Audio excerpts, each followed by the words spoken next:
Hello. Hello, everyone. Are we live? Yes. Here we go. I'm all up and everything. I thought we had a technical glitch for just a moment then. I was like, that's a good start to the show, isn't it? Anyway, here we are. We're doing a live show. We're doing a really exciting transfer deadline day show, as it always is for our team, Wolverhampton Wanderers. So much happening in the transfer market on deadline day.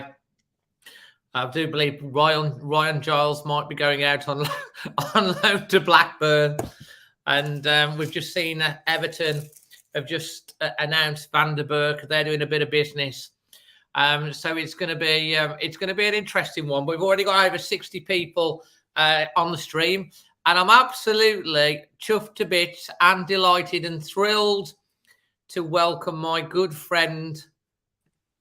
And everyone's going to be so happy. We've got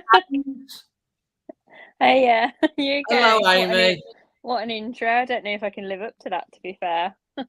Mate, honestly, it's great to be able to have you drop on. I know that during the lockdown, you were on extra time all the time because you were locked into obviously your apartment and with your beautiful cat Blossom, which I'm sure is knocking around somewhere. And yeah, since lockdown, your social life has just taken off. Obviously, work and everything. You're not able to come on as much, but like we have got you for 10 minutes tonight. How are you doing? Yeah, I'm good, thank you. Good. It's good to speak to you again. And yeah, life is busy. Although I haven't actually been to a Wolves match this year because of COVID, so I think maybe it's not just for COVID though, is it, Ames? Because you've had so many people, because you have parties to go to as well. Because a lot of your friends have all set it a certain age, and there's been a lot of that. So it's the year of the 30th. So I missed the first 3 games because of COVID. So I missed the United game, the Southampton game, and the Sheffield United game because of COVID. And then I couldn't get a ticket to Brentford, so I watched that at home as well. So basically, if we start losing, then that's my cue to resign as a Wolves fan. No, I mean, we're not having any of that. To be honest, I was really lucky to get to Brentford, and I really did enjoy the day. I was thanks to a gentleman and now friend of mine that's going to be coming on the show in making his debut in a bit. That's Chris, Paul's dad, and we had a brilliant day down at Brentford, and I think we're going to have another one at West Ham away later on in the season, which I look forward to. But they fed me and everything. It was brilliant times, I can tell you. And we won the game as well. I know, to be fair though, with all that added time, I was quite glad to be watching it at home, really. I didn't know when people were going to make it back. My boyfriend went and I thought, is he going to make it home? But anyway, he did. So it was a bit of bizarre game. Me and Dad both watched it on a very legal stream, as you do. Oh, it has to be done, doesn't it? And I've got to tell you now, Amy, because if you ever want to watch something, which has got to be Spider VPN, who sponsor the show, they've actually just sent me their router, and you plug this in, and it basically gives you a VPN on every device in the house, and they've sent it to me, and so like, yeah, I've got to set it up yet though, but thank you. Yeah, very, very good. So yeah, we just finished watching the Brentford game and was like, well, that was a really bizarre extra 90 minutes. It was just a very, very, very strange, very strange game. One of the most craziest games that you've ever seen in terms of like, I mean, what were you thinking was going on, mate? It's like when you were watching it at home, and we are going to get into the transfers in a minute. To be fair, I think watching it at home, you probably knew more than what was actually going on the ground because they actually said, what was happening on the commentary. Whereas when it was, I would assume if you were in the ground, well, Roy was like, it's a drone. And then obviously after half time, was Roy there? Yeah. And then he went back then they went back into the tunnel, like the ref and stuff. So we probably actually knew more what was happening at home, to be fair, as you usually do with these things. But yeah, it was very bizarre. I mean, I'm just glad that Wolves won, and then there's like the fight at the end, like with the manager, and it's just everything weird that could have happened. So yeah, but thankfully got the win, and it's very, very good performance going into the winter break. So yeah, Don't know what that comment is. But yeah, I think he's on about the transfers. Been watching the transfer down Sky. Elvis from his Kingsford Wolves. Yeah, I mean, Amy, I need to ask you, how are you feeling about the January transfer window? What? Sum it up in one word. What would you say? I don't expect anything in the January transfer window. I think it's a foolish time to make transfers. So, Adama, I mean, I think the Adama transfer is a bit. I'm glad he's not gone to a Premier League team. Like, I'd have been a bit disappointed if he had. However, I can't really afford. He wants to go back to Barcelona. However, I am slightly concerned not slightly concerned, but I think he will be back at Wolves in the summer because Barcelona don't really have any money, so I don't really know how they're going to buy him. But yeah, so on that, Amy, I think that I read an article on that about Adama Traore, and we all know that Barcelona have got financial difficulties at the moment, which is one of the reasons why Aston Villa have got Coutinho on loan till the end of the season. And there was some reports that Adama's not even getting any wages. That's been put right by Barcelona, saying they are covering his wages. And I've had some various comments on my channel since, because I've a couple of transfer updates I did about Adama going and everything. A lot of people, some people are obviously, yeah, that's good, better than going to Tottenham. There's a few that are like, how's this a good deal for Wolves when we've lost a player that can make an impact? And like we're basically not even getting a loan fee, and they've got an option to buy at the end of the season. I think from what I was reading on it, that because of the financial situation that Barcelona are in, and some of the players have got off, like, because apparently in Spain they have a pay cap or a salary cap or something, that come the summer, funds will become a lot more available to be able to make these purchases. So that's kind of why it's been deferred. But I mean, you can understand why some people are saying if they don't buy him, where does that leave Wolves in the summer? Well, my prediction is they'll do a little swap of Adama for Trincao, because obviously Trincao is on loan from Barcelona currently. So I think that may be the plan, because I think he was the option to buy for Trincao was about 25 mil. So it could be that is some form of arrangement. Would you take Trincao? Do you think he's worth 25 million? I think he's got potential. I think it's from some of the phases of play that you see. I mean, he has a lot of off moments, but I think there's definitely potential there when he has a good day, which, you know, Semedo last year probably had more slower, worse games and he did better games. So it might just be a year getting used to the Premier League. But that was my thought when I was discussing it with my dad about how the hell are Barcelona going to afford Traore at the end of the season as a potential solution if that were in the pipeline for Trincao to become permanently to Wolves. They obviously see something in him because he's probably played more minutes than Adama has this year and definitely made more starts. So, but I think it's a shame it's bittersweet, I think, Adama leaving. I think he is genuinely the most infuriating player I've ever seen. And the most exciting at the same time. And the most exciting at the same time. So it's a shame. I mean, I think everyone liked him as a person. I think he was a great person. And he obviously got on well with a lot of the dressing room. But he obviously didn't want to be here. So if he'd have wanted to stay, they'd have made some form of deal. And my view is if a player wants to go, they should go, because they're not going to get the best out of them.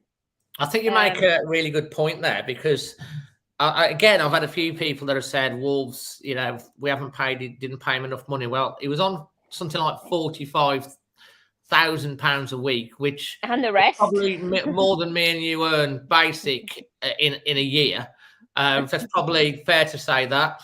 And Wolves have definitely offered him and tried to offer him more money, and this saga has been going on and rumbling on for 2 transfer windows now, up until this one. And he clearly, for some reason, hasn't wanted to sign that. I think his heart's been set on going back to Barcelona. Yeah, and I don't. He's 26, which in football terms is quite. Or is he 24? No, 24. So he's Was he 26 now? 24, 26. I can't. It was his birthday the other week, I think. Yeah. I saw on Instagram. Oh, it was Wang that was 26, wasn't it? I think he was 24, which in striker terms, he is probably, winger, striker, coming up to his peak, really. So, and would the style of play that he plays suit La Liga a bit better? Arguably, yes. So, I'm not. I mean, if we were sitting here tonight and Neves had gone to Man United, I would have. I don't think I'd been able to. I'll tell you something, Amy. If we'd sold Neves, there would be a meltdown of it. There'd be like there'd be banners. There'd be fans outside. There'd be riots. There'd be riots. I mean, out of every player, every current player in the Wolves team, Neves is the key to that team. And I think the club knows that. I think Lage knows that, and they would just throw money at him to stay unless he really, really wanted to go, which I don't think he does because seems like he's set up his family quite well here, and I know loyalty is not really a thing in football, but I think as much football loyalty as you can get is probably what Neves feels. So yeah. It seems like you say very settled. He's got the wolf tattoo, wasn't it? And it.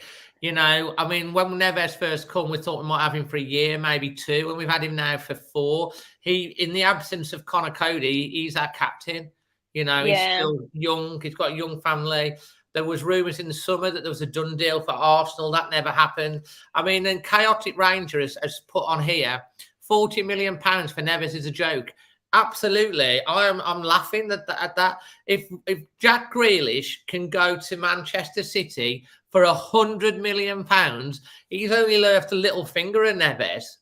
I mean, come on, he's got to be at least valued the same. Yeah. I think 40 million is a joke, as you say, but yeah, I'm just pleased. Everyone kind of always knew Adama was going, but they've managed to keep kind of everyone else, which I think is good. I always get a bit nervous about players coming in January because I think sometimes it can disrupt a team, and obviously they've been doing obviously Willian Jose came in last year and that was a disaster, and everyone thought it was going to be fantastic. So yeah, I don't think that, and obviously a lot of the younger players are going out on loan, which is good for them to get experience and stuff, because it's better them to go out to most of them European, a few championship teams, for them to get the experience and get them game time when they're not going to get it at Wolves, which is a positive in my opinion. So I think overall, there's nothing that I haven't really expected to happen. I'd have been very, very surprised if Neves had gone in this transfer window. And I think he's settled, and there's a few rumours about Kilman. He's not going to go. Well, Kilman, they've not long signed on a very, very long-term contract until like 2026. Yeah. And that's a shrewd move from Wolves, because Kilman, for me, is better than Maguire, and he's younger. He's going to be a mainstay of the Wolves team for such a long time, and he's still at 24. He's only going to keep improving, because centre-backs really don't start to hit their real peak until they get to sort of 26, 27, 28. And he just looks absolutely imperious in the air, in his positional play, how he controls the ball on the ground, how confident he is. He's going to be one of the contenders for player of the season by the end of the year, don't you think, Kilman? Yeah, I mean, I rated him last season, as anyone that has watched this channel for a while. You love Kilman. You were there first, Amy. I know. I did get the Blackwall shirt the other day at the shop, and I thought, should I get? I never get players on the back of the shirt, because I think it's a bit weird when women. No offense if any women have players on the back of the shirt. I think it's a bit odd. So I didn't, but Kilman was probably the one that I would have got if I had have made that decision to get a name printed on the back of my shirt. So I think he's fantastic, and I think he's done wonders this season as well. And I think it's just genuinely quite an exciting time. I read quite a good article the other day online from an Australian newspaper reporter saying that Wolves were the kind of silent assassins of the Premier League, but were quite boring. Yeah. Because they're safe and no one really likes kind of what you want from football is like high goal scoring. You don't want consistency, but Wolves have obviously been very consistent and getting more consistent across the season. So it's quite a good article. I think it's Octopus or something if anyone wants to read it, but it was quite a good article that I thought summed up the season quite well. So yes, I think I'm really looking forward to the FA Cup game this weekend, and I think it's you at that one. You at that one, Ames? Yes. The whole family, even my mum is coming. So and my sister. So it's going to be an interesting one for sure. I don't know the last time the four of us went to a game, to be honest. So that should be quite nice. That would be really nice. Yeah. So yeah, we'll all be there, and then what is it? And then it's Arsenal. We've still not played Arsenal away, which is a bit annoying. So I don't know when those COVID games are going to be rearranged for. But we're still waiting on those, aren't we, as well? Yeah. Still waiting on those. But, so we've not actually played Arsenal this year, but that's soon. So looking forward to the next half of the season, really. And obviously, just to finish up on, obviously, we've had a fantastic start to 2022. I mean, 4 games, 4 wins, 3 in the league, 3 in the cup, 1 in the cup. We've got the Norwich up next in the cup, which is a very winnable game, really, with Norwich struggling. And then we've got following it up with a home game against Arsenal and Tottenham Hotspur. Do you think it's with out of reach Champions League, or do you think we can start to dream a little, or do you think it's or where do you think we're going to finish now? I'm not sure really. In the cup.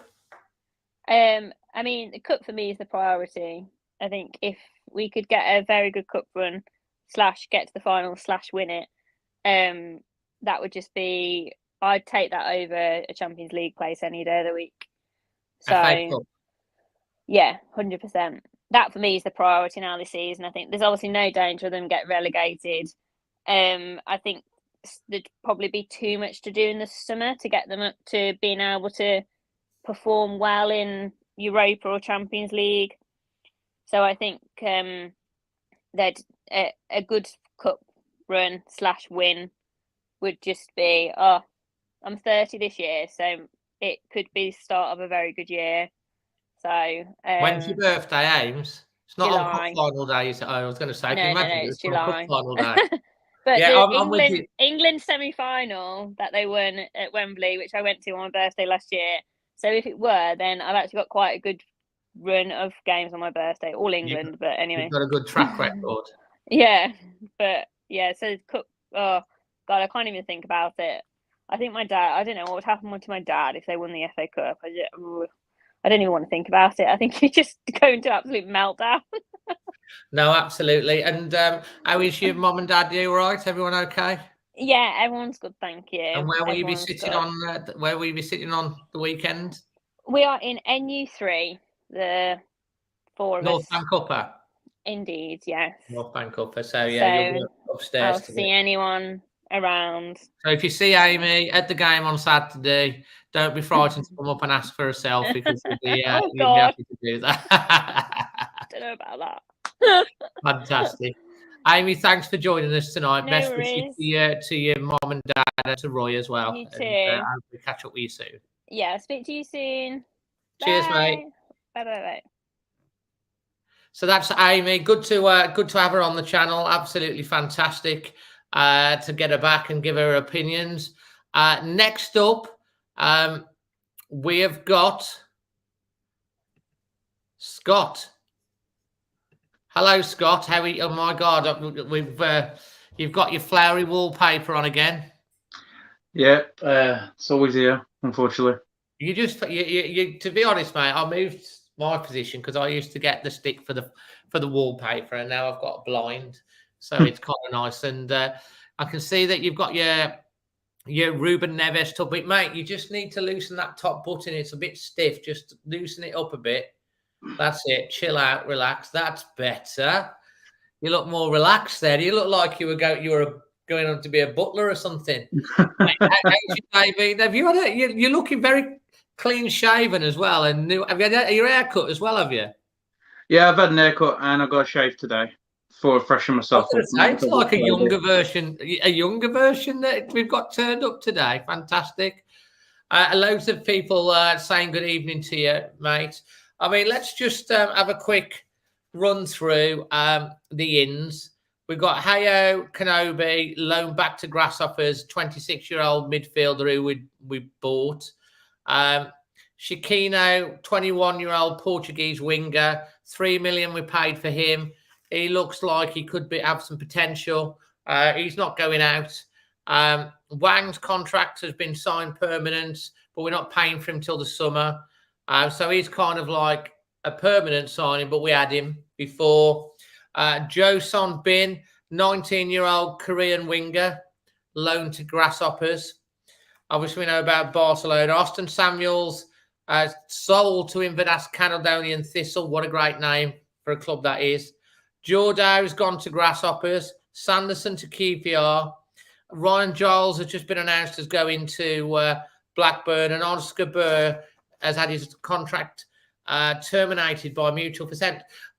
Mutual consent. You know, if we were doing a Zurich Grasshoppers, a Zurich transfer deadline day, I mean, their teams, they're going to be doing quite well, ain't they, Grasshoppers? It's a good connection that we've got with their club, because it helps, you know, the young talent that we acquire from all over the world. It gives them a chance to get game time, and we can watch their progression there and see how they do, and see if they can come here. Like, look at Gomez; it worked wonders for Gomez. So, well, Merv says he didn't. He's that Scott didn't recognise you, mate. Yeah, I look less harmless now. Fantastic. Forum shrewd with getting players with experience. Chaotic says, shame for Burr, looking promising when we're in the Championship. Good luck to the lad. I remember that goal he scored, actually, a key goal in the Championship. And it's a shame because at one point it looked like he was going to make a real breakthrough, but it never really happened for him, did it, Scott? No, it is a shame. He was one that we were excited about and we liked a lot. And when he scored that goal, it was awesome for him. But it's one of them that he ain't going to get regular first-team football here. There's only so many times you can send a lad out on loan. So it's better if we can just release him, and hopefully he'll find a club that he can benefit from. Like if you look at Sanderson and you look at Giles, they're going to clubs that are fighting for promotion, and that'll do them wonders if they get regular game time there. Well, Darren Timmins said it's okay buying them and get them on loan. What a load of crap, sorry. We're in the top 8 and we got to buy what Bruno wants.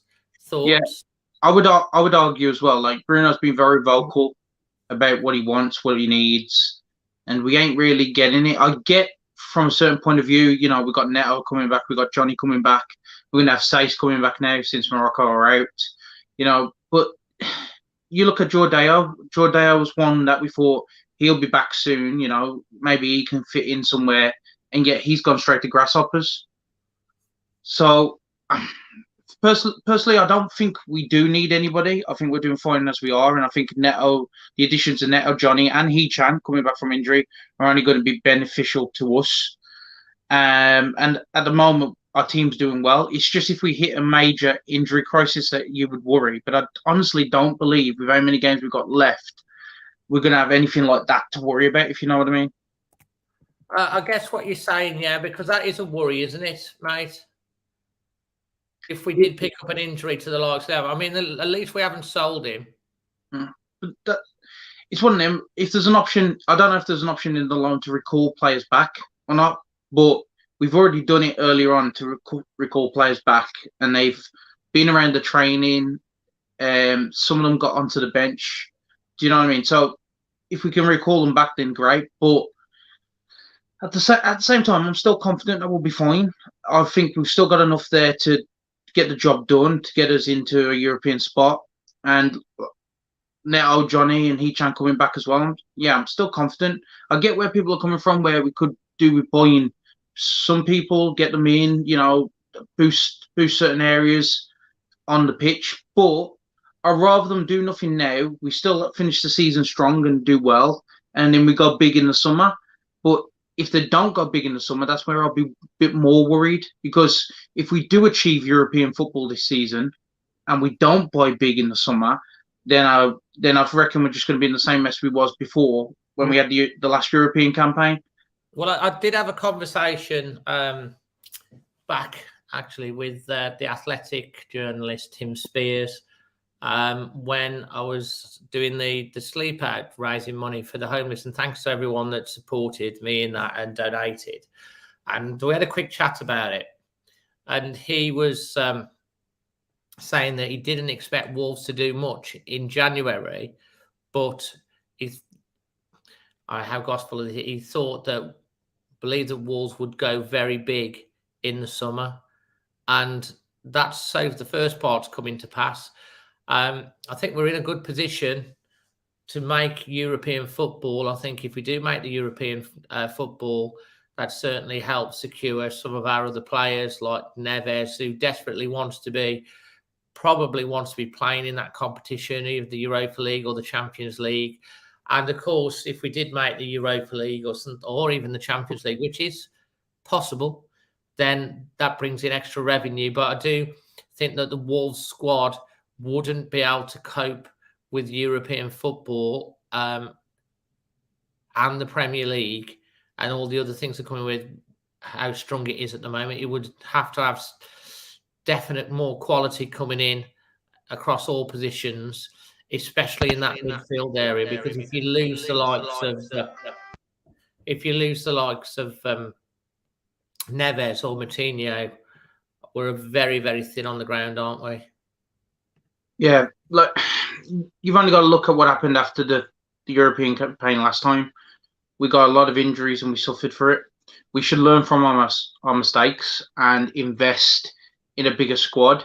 However, I think Fusen are just cautious. Like, if we don't get European football, if they invest now and don't get European football, it's been a waste. I think the gambling on this squad might be able to do the job to get them into Europe, and then they go big in the summer. At least that's what I'm hoping, anyway. I think so, mate, and that's what we got to. I think that's what we got to look at. I mean, there is criticism that maybe can be pointed at Fosun. We're in a position where maybe one or two more signings and we could really push on. But they seem very comfortable with the squad that we've got. We've had Totti Gomez that's come in at the back and done a good job. I mean, we're all talking about the loan system, using Grasshoppers as a grounding for them to come and get experience in a European league. And Totti Gomez, I know he's only played 2 games, but he hasn't really put a foot wrong. And if Wolves do use that strategy and then they bring through the players, then it's a good strategy. But I always think we're rolling the dice a little bit, gambling, like we did gamble with Raul not getting seriously injured, and then he did get seriously injured. I think we roll the dice again, hoping that the likes of Neves and Moutinho and Dendoncker don't pick up injuries, because if Neves got injured, we have proved we can win a game without him, but he is the key to I just think he is the one player that, a bit like Raul, who's not quite hit the heights, but I do worry about if we sold him or he got injured. We're very thin in that midfield. I know Luke Cundle, Bruno believes a lot in him. And he also, Ryan Giles has gone out today. He's not with an option to buy. He wants him to come back in the summer to challenge. But it is a concern that we're rolling and gambling a little bit. Don't you think? I think the one positive we can think on is, like, I'm hoping he still does it now. But if we remember from the very early stages of like the Nuno era, it was made common knowledge that Jeff Shee's always at every training session. Jeff Shee's always around the squad, the management, stuff like that. So you got to imagine if he's still doing that, he's in constant conversations with Bruno. So if Bruno's seeking something, he will go to Jeff, he'll speak to him, and then Jeff will either give him, the thumbs up and they'll look into it, or it could be that Jeff tells him from their standpoint what they rather do. We don't know, but it's like if you look at some of the press conferences of Bruno as well, he said for a long period of time, like, we need a bigger squad, we need this, we need that. And then that suddenly changed to, I've been speaking to Foos and we both understand now, what's best going forward. He stopped saying the words, we need a bigger squad. And I think the reason why he did that is probably because Fusion's told him, let's look at, who's coming back from injury. Let's look at some of the youth that's there. We've got to understand Fusion's probably I think the second or third biggest business in the world. To get to there, you've got to do good business. And they've done nothing wrong to Wolves since they've been with us. You could argue, they haven't done certain things that we would like, but everything they've done has led to the greatest times that we've had as a club in a long time. European football, promotion from the Championship, being in the Premier League for the longest we've ever been in it. And I honestly think that they'll invest more in the summer, but I think they are trusting that what we've got now will do the job and get us into Europe this season. Well, I hope so, mate. I mean, and to finish off with yourself, Scott, I mean, where do you think we're going to finish at the end of the season with the squad that we've got? My biggest worry when it comes to Wolves currently at the minute is I'm not worried that we'll concede goals. I'm more worried about scoring goals, because Raul has not been the Raul that we know this season, but we do know what he's capable of and we do know what we're going to get from Raul. So once that clicks, the goals will start flooding in. Plus, I think Hichan was a great addition to the team, and losing him to injury, was a loss. But you imagine him and Neto back with Jimenez, the goals would come. I honestly believe they would. I believe that Neto's better than Jota. I believe Hichan's been nothing but good for us since he's joined. Once Jimenez has got both of them either side of him, I can see it working.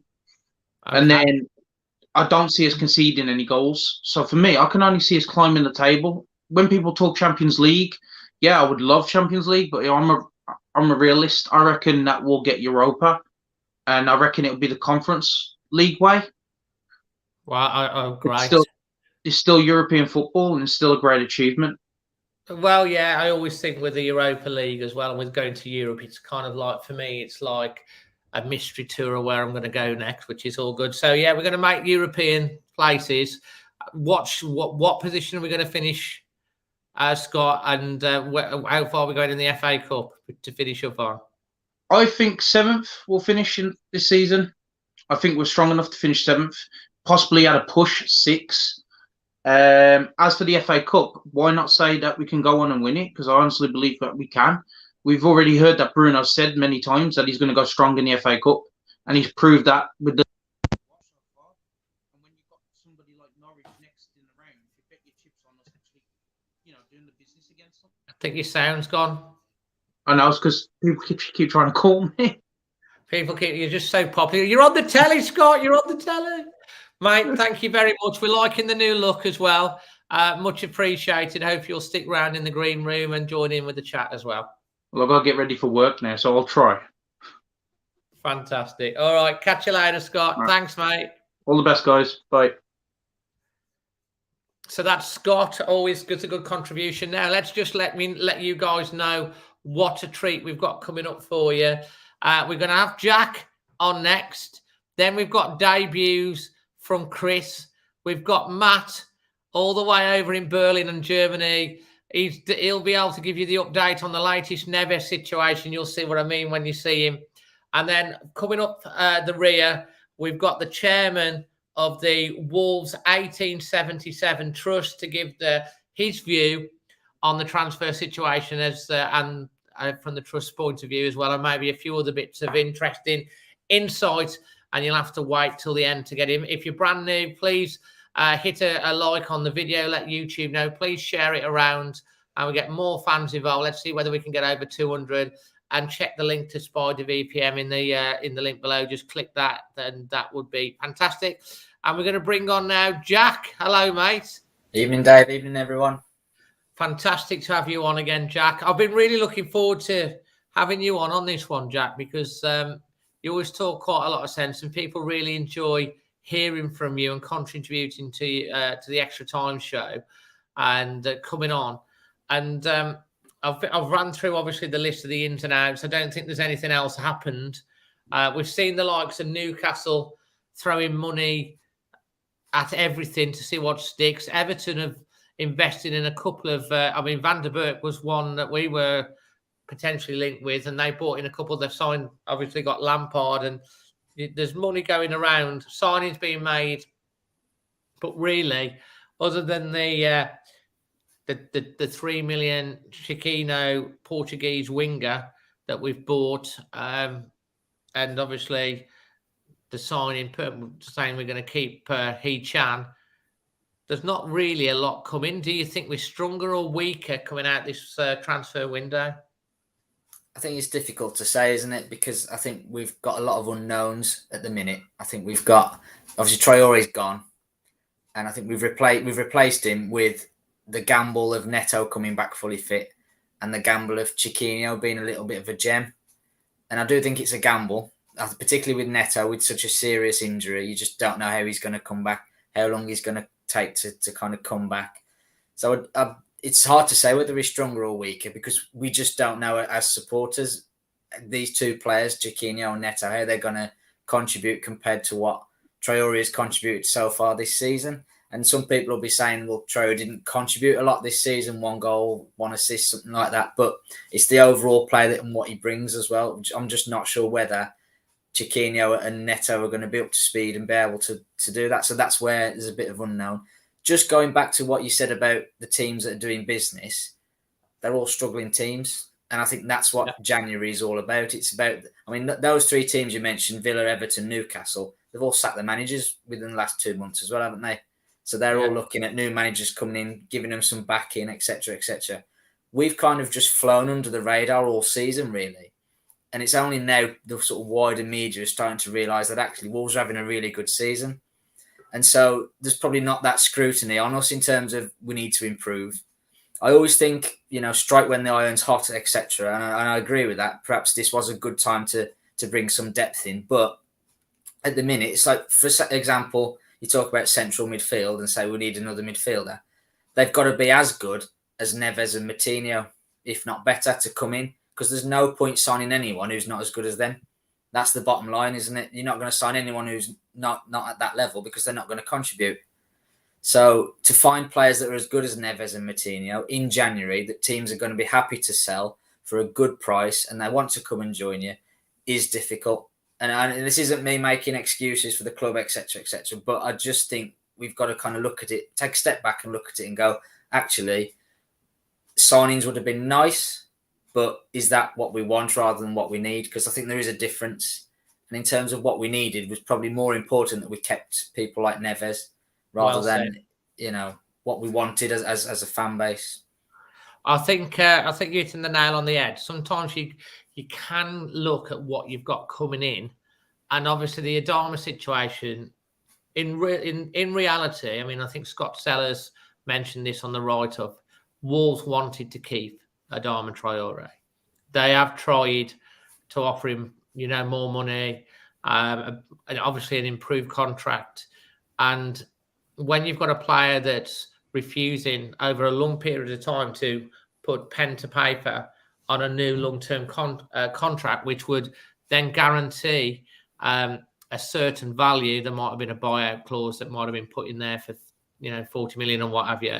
And obviously in the summer it's still a risk because Daniel Levy came in with a bid of 15 million, which was just a ridiculously insulting offer to start with. Conte wanting to play Adama as a right wing back. Well, it has been reported, but why would he want to go and play as a right wing back when it's never worked for him really here? He's not a defender. He's positional play. You want him in the top third, causing issues, and then Barcelona come in for him, and he clearly wants to go home. It's his boyhood club. He was there from 8. He made his debut for them in something like 2013. He's been out to Villa, Middlesbrough and Wolves. He's come back a better player. Barcelona are in a situation where they need something special and something to excite their fans, because they have obviously lost players and they're in financial difficulty. Their hands are tied behind the back. Traore going there, the way he was unveiled, homecoming, is exciting for the Barcelona fans. And Wolves have struck a deal that if they do buy it, they're going to get reportedly be somewhere between 30 to 35 million euros, which is approximately 28 to 29 million compared to what Spurs offered with 15 and arguing over 20 million. So that's a good deal for Adama. It's a good deal for Barcelona if it works out. And it's a good deal for Wolves if they buy him. The key thing on that, though, is if it doesn't work out for him and he comes back in the summer, does Adama then think, well, actually, I've gone back to Barcelona. It hasn't worked out. Wolves have made Europe. Maybe I do sign that new contract. Or alternatively, there's more money rushing about in the summer window, and there's a competition for his signature, which pushes the price up. Yeah, no, I mean, I think the bottom line is as soon as Barcelona are interested, that was us done.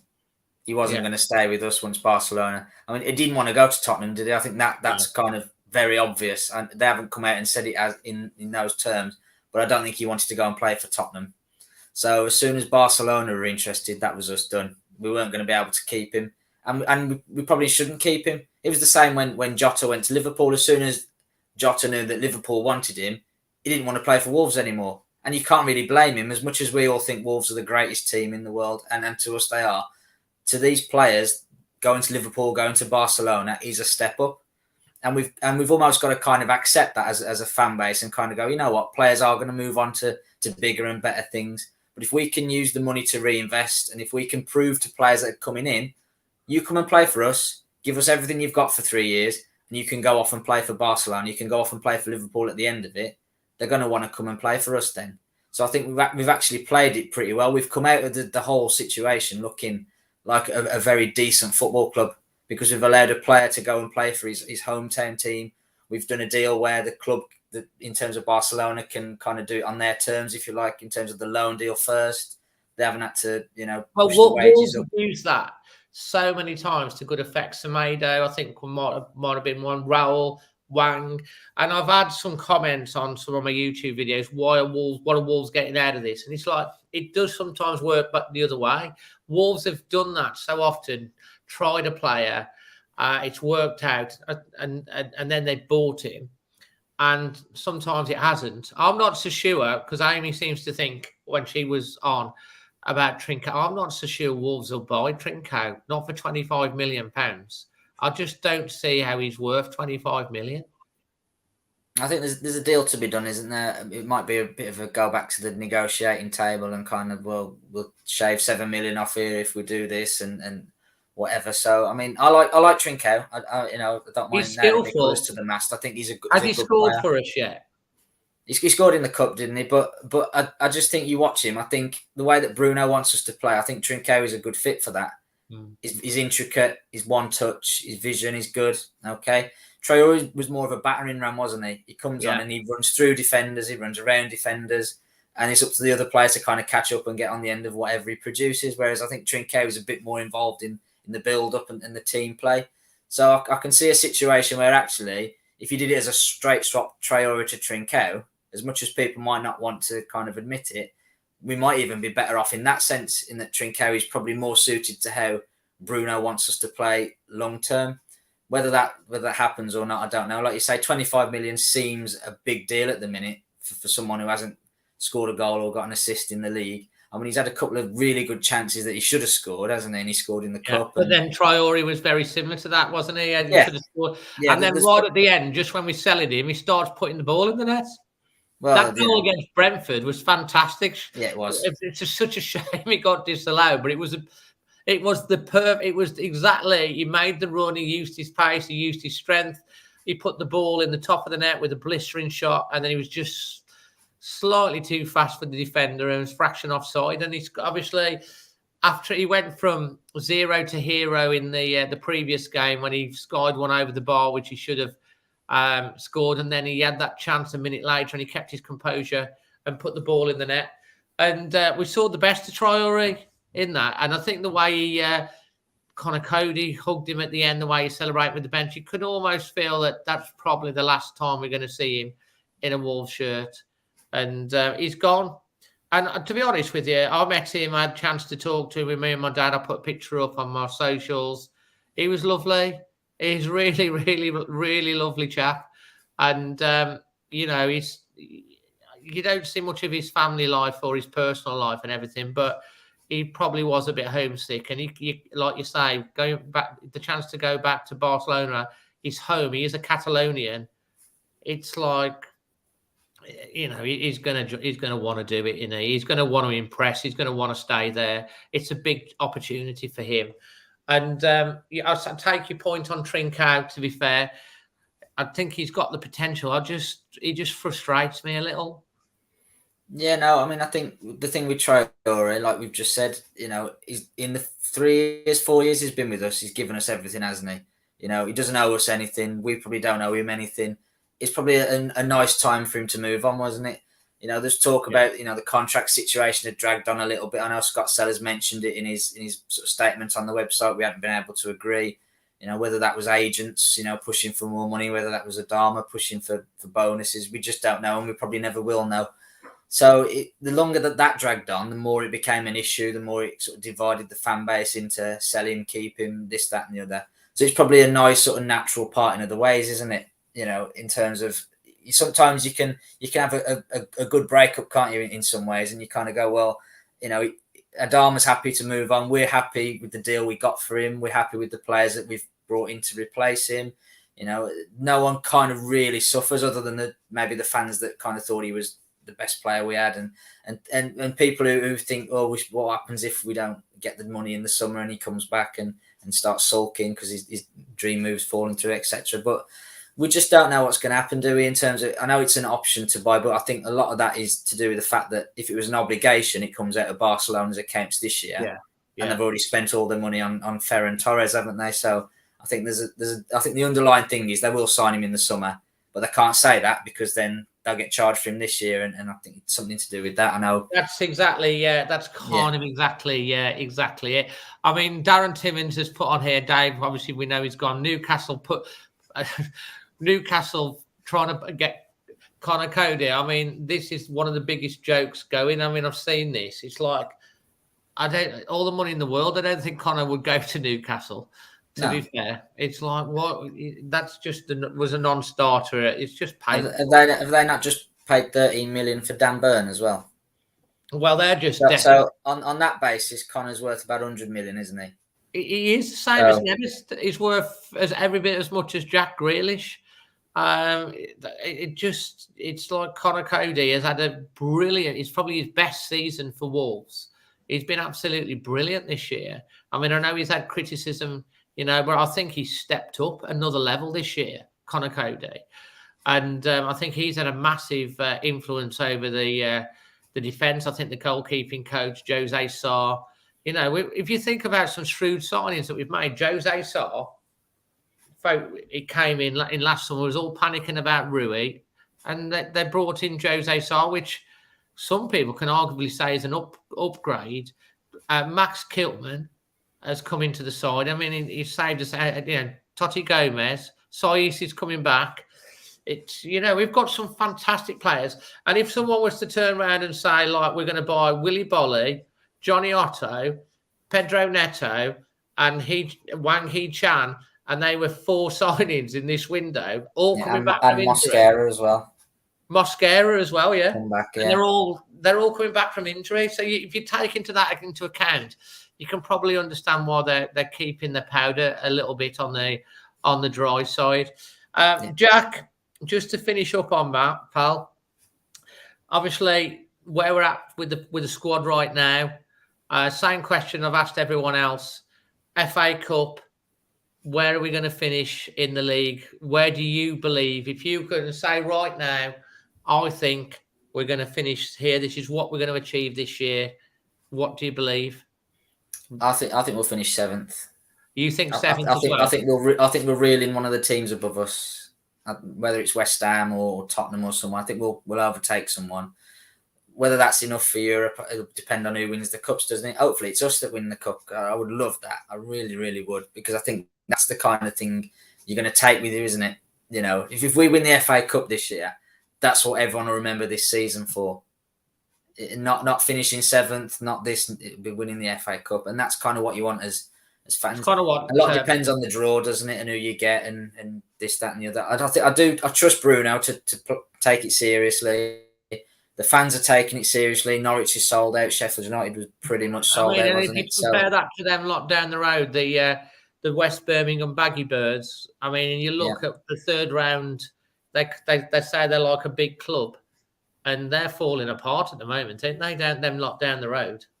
Yeah, but it's momentum, isn't it? You know, it's all about momentum. We've been there ourselves, haven't we, in early rounds of Cup where we've had 10,000, 12,000 at Molineux, and it's not great. But at the minute, you know, yeah, well, you know, you got to be honest, yeah.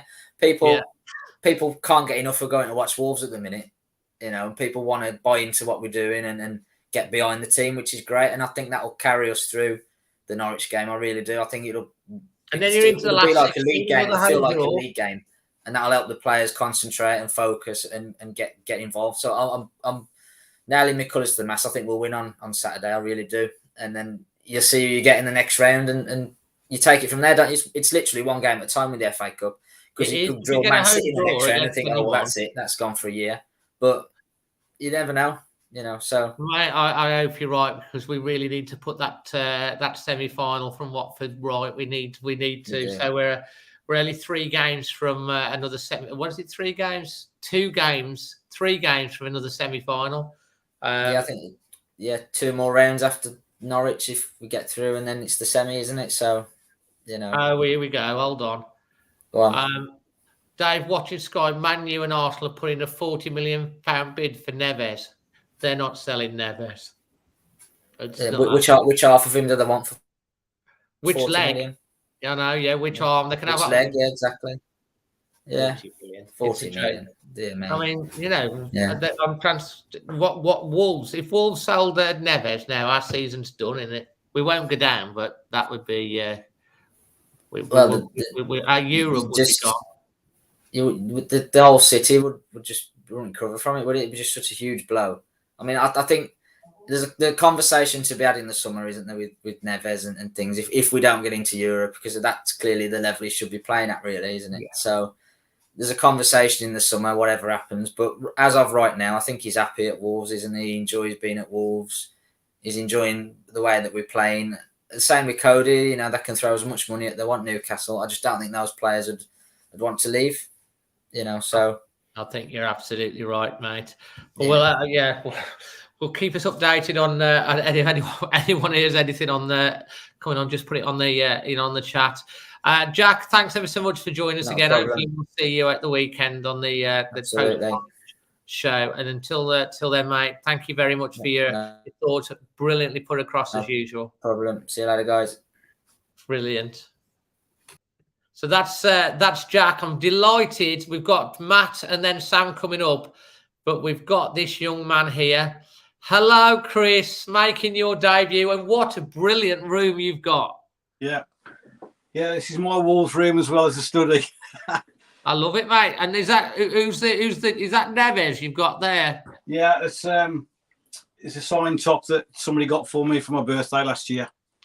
Well, first off, mate, whilst you're on, I just want to say thank you so much. I had a really wonderful day with you, Paul and Jonathan, otherwise known as Balak, at the Brentford game. The food, I've never seen so much food in all my life. You know, so much food that your lady did for us as well. Yeah, Lisa's quite famous for that, Dave. She's been doing it for a long time, and the lads look forward to it every away match. So. Well, I think we're. I think me and the producer are down with you for the West Ham game, so I'm looking forward to that. I've been filling her in all about the about how well you look after us. Well, don't worry, it will be continued. I promise. Absolutely brilliant, mate. Well, it was a pleasure to spend time with you as well, Dave. You know, it's a real joy to come across another Wolves fan who thinks as much of them as I do as well, and my son Paul. You know, we've loved it for years and can't get enough of it. Well, Paul is for those of you that don't know, Paul is most of you do know, he's a regular on Extra Time. And Chris is Paul's dad, who's standing in tonight for making your debut for Paul. He's very, very busy. I think he was he's working hard. I think he's got to take one of the girls to and from Scouts and stuff like that. And I thought it's about time you made your debut. So here you are. That's really kind of you. Thank you. Oh, it's brilliant. And you got about your technology, mate, but you've made it. You're on. Yeah, just about. Yeah, it was a bit nerve-wracking to start with, I must admit, but we've got it up anyway. Hey, look, Carl says we should have Chris on Extra Time. You're already making fans. Fantastic. Obi John says Neves is worth double that so-called big clubs trying to get our players on the cheap. Not going to happen. Adrian Jones says welcome to the chat. Merv, evening. Fantastic. So lots of people welcoming you. Rebecca says Paul is one of her favourite people. And Paul, Jota's dad. There you go. Fantastic. Another one here. Yeah, Paul, a.k.a. Jota. They love him. They do. Fantastic. Mate, how are you feeling about this transfer window? Well, I'm just massively relieved that, we've still got another, 2 hours and 10 minutes, but that Neves is still a Wolves player, because every transfer window since that guy signed for us, I've feared the worst, because he's got to be one of the best midfield players in the country. He's probably the best player I've ever seen play for Wolves in my 58 years of going to Molineux. And, I think the world of him. But at the end of the day, he's not a Wolves supporter. He's obviously an ambitious guy. He gives his all every match. I've hardly seen him have a bad game in 4 years. The effort that lad puts in every week is unbelievable. And he's probably got the best first touch. He's got 2 football clubs that are in his life that he loves. One is Porto, a little bit like Traore, obviously very, very attached to Porto. And one day I think he will go back there. And I think he genuinely loves Wolves. I think he genuinely loves the fans. He genuinely loves Wolves. His family settled. I think he said in the past, Wolverhampton, is a little bit like parts of Porto and stuff in the thing that he in the way the city is and stuff like that. And he's settled in. And there's a lot of the Portuguese lads that have really settled well into life in Wolverhampton with their families and stuff. And, I think they genuinely have a real affinity with the club. I think definitely. Absolutely. I don't disagree with that at all. But I think, you get these big clubs in and come in for them. And when you multiply the money up over 5 years, they just can't turn it down. It's like set them up for life. You're talking, Matt Doherty went for supposedly 3 times what he was earning at Molineux, and you can't blame the guys for wanting to make themselves secure forever, not have to worry about pensions and retirement like we all have to, Well, exactly. And you look at Matt Doherty and the likes of Jota and stuff, and people have said we should never have sold Doherty, we should never have sold Jota. Matt Doherty, we bought for 80,000 and sold him for how much? 12, was it? That's right, yeah. 12 million. He'd been there 10 years. Perhaps he needed a change, And then Jota wasn't even getting into the Wolves side at the time, and we made a massive profit, and he wanted to go. It's like sometimes if the player doesn't want to be here or their head's turned and you get in 2 or 3 times the amount that you paid for him, it's good business sense. Wolves did try and keep Adama. Wolves are not going to let Neves go. He's got 2.5 years of his contract. The worry is in the summer, there's going to be lots of people sniffing around him, but I just can't see how you could sell someone like Neves for anything less than 60 million. Because Jack Grealish went for 100 million. And to me, Neves is every bit as good as Jack Grealish, if not better. If they sold him, say, tonight at 10 o'clock, then we've got 3 midfield players left for the season. And at the moment, we've got 4. That's not enough, is it really? And we had a chat about Leander Dendoncker, you and I, last week, and I think we can do better than him. It's a shame because he hasn't improved at all over the last 2 years, but he's not getting a run of games either. And he probably had his best game, I thought, on especially the second half against Brentford. But I just think there's more to him. He's just not doing enough for me. Adrian Richards said £40 million. Apparently, Everton have played for Dele Alli. I mean, he's a great player, and he's got, but he hasn't done a lot recently. 40 million for Dele Alli, and they're talking about Neves for 40 million as well, and he's a regular starter for Wolves in his country. Wow. And you know, I mean, I remember when we played Man United away. You'll probably ring me, and they were just and Bruno Fernandes was just ready to come on, and they were just singing, "You're just a poor Ruben Neves." You know what I mean? Yeah, I was there. Yeah, it's fantastic, that was. But he has been an absolute joy. I mean, some of the goals he used to score, you know, were absolutely out of this world, weren't they? And I'm sure that they will come again. You know, but as I say, we just do not want him to leave, and you know, hopefully we can keep him as long as possible because he does make the Wolves tick. Well, you have to say when he eventually does go, Neves, when he eventually does go, you know, he would go with a sadness from all of us because we genuinely love him. He's a Wolf, and he will also be wished all the best because everything for the shirt. He's embraced the club. He plays every single game. He gives his 100% best. And what I thought we'd maybe have him for 2 years max, and we're coming up into the 5th year of having Neves now. I mean, every year we think he might go, but he's still here. And who's to say? I absolutely agree with every word you've said, Dave. It has been an absolute pleasure, hasn't it? It has, and if you think about it as well, mate, it's like last summer he was supposed to be going to Arsenal. It was almost a done deal. So, I mean, if we get European football again this year, then hopefully that'll help keep him. He's a definite starter.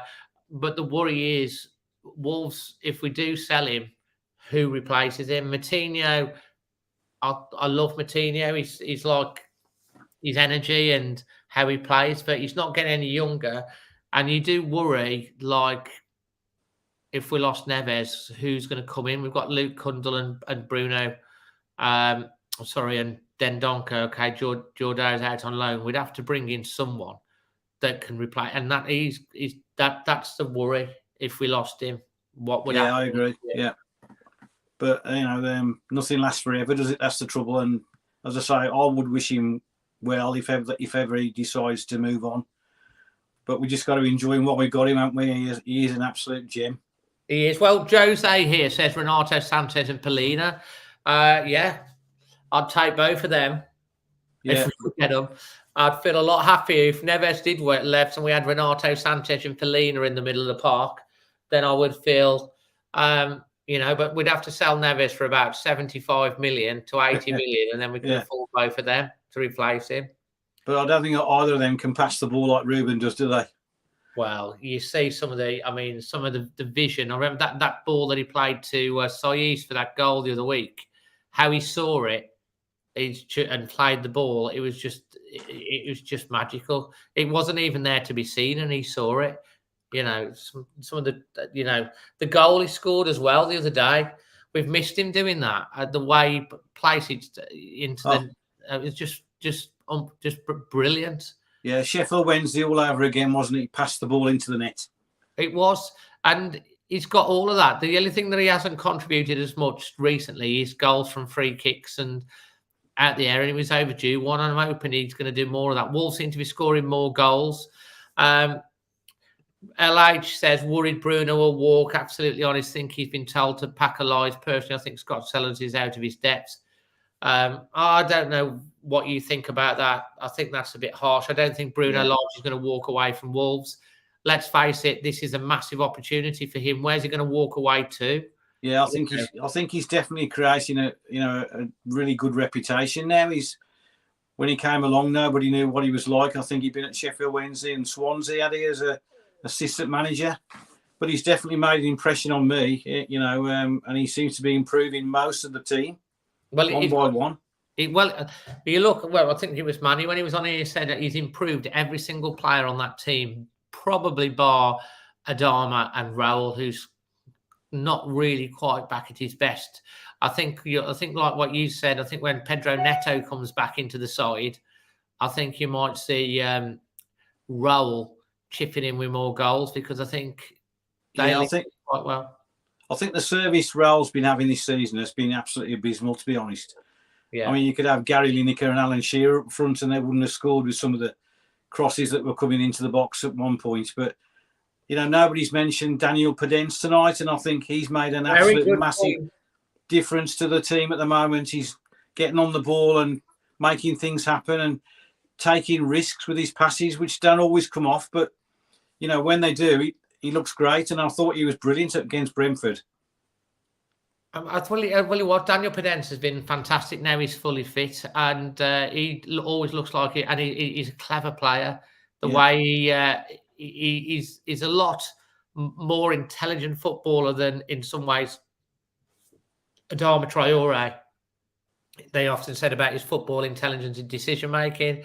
Daniel Podence seems to make the right decision in terms of when to pass and when to shoot. He hasn't got the pace or the strength, but he's got the trickery, hasn't he? And if only you could put those two together. If you could put Podence's football brain with Adama's pace and his strength, he'd be a world beater, wouldn't they? He would, mate. And then we've got some good forwards and Neto coming back. You know what'll happen? Neto will come back. He'll get up to speed, and then everyone will be worried about him being sold again in the summer. They were all after him before, weren't they? Before he got injured, I think. Was it Liverpool that were mentioned before about him? Yeah, we're not going to sell Neto. Neto's thing. I think it's going to be interesting to see. We've got Wang coming back as well. And don't forget, Wang is super fast. He's very, very strong. He's kind of like, he could almost be your Adama replacement if they could just work on him, because he is not quite as fast, but he is fast. Chris, to finish up on your thoughts, obviously a good start to 2022. Enjoying every minute of it. We've got football back next week in the Cup. How far are we going to go in the Cup? And where do you think we'll finish at the end of the season with this current squad? I think, like one of the other guys said, I think if we can steer clear of Manchester City, then we can go all the way. I don't see what, I think we've got that winning ability now, and the team is together. They're all in this together now, and we're not carrying anybody. League position, I think if you ask me that after the next 4 matches, I'll probably have a better answer, but I don't see why we can't carry on doing what we're doing and eking out, 1-0 wins or 2-1 wins and going up that table and keeping us going, and never mind what anybody thinks about us being boring. Well, I can't get that. I can't get there quick enough every week. When you talk about the next few games, Arsenal at home, Tottenham away, and then I think it's West Ham away, isn't it? Yeah, that's what you've got. They're all above us at the moment, aren't they? So suddenly, if you can win perhaps 2 of those, then we're not going to be far away, are we? So before we get to that, I will ask you after those set of games. But right now, what's your gut instinct? My gut instincts, because I like to think I'm an optimist, I'm going to go for 6. 6th place. I love it. Why 6, not? That would guarantee 6 and the FA Cup. Yeah, why not? Let's go for it. I mean, it's been 62 years since you played in the FA Cup final. Is that how long it is? 62 years? 1960. I was 3 years old at the time, So we've had a couple of League Cup finals in 74 and 80, but, let's go for it and get to that final again. Oh, man, I hope you're right. We'll come back and ask you again after the next 4 games. Okay. And you can give us so hopefully we're still in the Cup and we've beaten Tottenham, Arsenal and West Ham, and you'll be going 4th. Well, it's been an absolute pleasure, Dave, to meet you, and keep up the good work. It's a fantastic show. And we'll see you at West Ham. Well, we've got someone here who would like to say, well done on your debut tonight. Oh, thank you, Paul. Absolutely brilliant, mate. Chris, a load of other people saying well done, Chris. If you want to get Chris back on again in the future, just let us know. What a lad, Chris. A lad, Chris. What a lad. That's more like it. I like that. Absolutely brilliant. Mate, thanks very much. Been brilliant. Love the room, and I look forward to seeing you at some of the upcoming games. And, of course, looking forward to the trip with you at West Ham. Yeah, cheers, Dave. Best wishes, mate. All the best, buddy. Bye-bye. Take care. Bye-bye. Cheers. There's lovely to get Chris on. And next up, we've got 2 more to go. We've got Sam coming up last, the chairman of the 1877 Crust, I think. But we do have an update on Ruben Neves. He wants to give us, tell us exactly how it is. Hold on. The producer's telling me he's on the line and he's coming on now to let us know the situation on his transfer. Ruben, is there any truth in this rumour you're going? I had a call with Ralph. I said, have you got orange chips in Manchester? And he went, no. And I went, I'm staying in Wolverhampton then. Fantastic, mate. Oh, man. I'll tell you what, we've got to get you and Paul on the same show at the same time at some point, wearing full Wolves kit. That would be fantastic. We'd have to, that would be brilliant. Let's make it happen. Mate, it's been a while since I spoke to you. You're still over there in Berlin, in Germany? Yeah, still over here, mate. Yeah, it's been a while. How you doing? You good? I'm good. I've missed you on the IFRs, to be honest. I know. I've been a bit slack. I'm sorry. We're locked down over here still a little bit, so it's Are you still locked down? Yeah, mainland Europe's not. I mean, you guys have finished COVID now. It's all over, isn't it? We're still a bit in lockdown.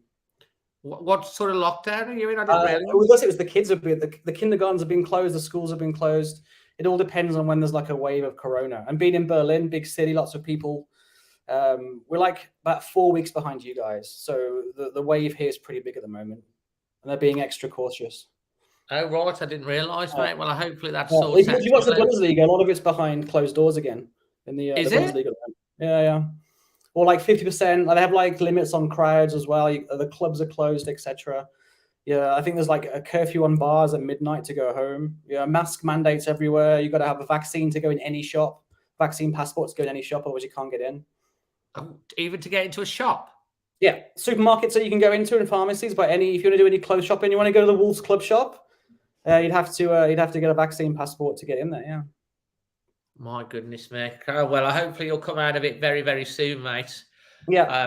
I didn't realise it was quite so bad still over there at the moment. But the cases are they still rising, or?